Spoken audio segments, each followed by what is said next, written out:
السلام عليكم ورحمة الله تعالى وبركاته. أهلا ومرحبا بكم في قناة صافرة البداية.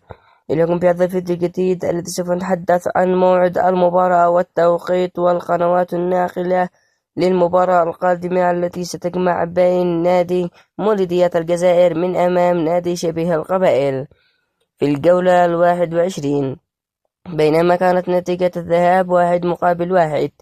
ولكن قبل أن نبدأ في كافة التفاصيل، نرجو منك الإعجاب بالفيديو والاشتراك بالقناة وتفعيل الجرس لنتواصل بكل ما هو جديد. اكتب لنا آراءك وتوقعاتك لنتيجة المباراة في الأسفل في التعليقات، ولا تنسى الصلاة والسلام على نبينا محمد صلى الله عليه وسلم.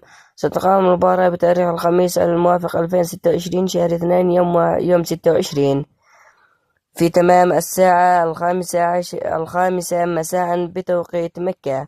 وبهذا قد نكون انتهينا من تفاصيل هذا اللقاء، وفي أمان الله.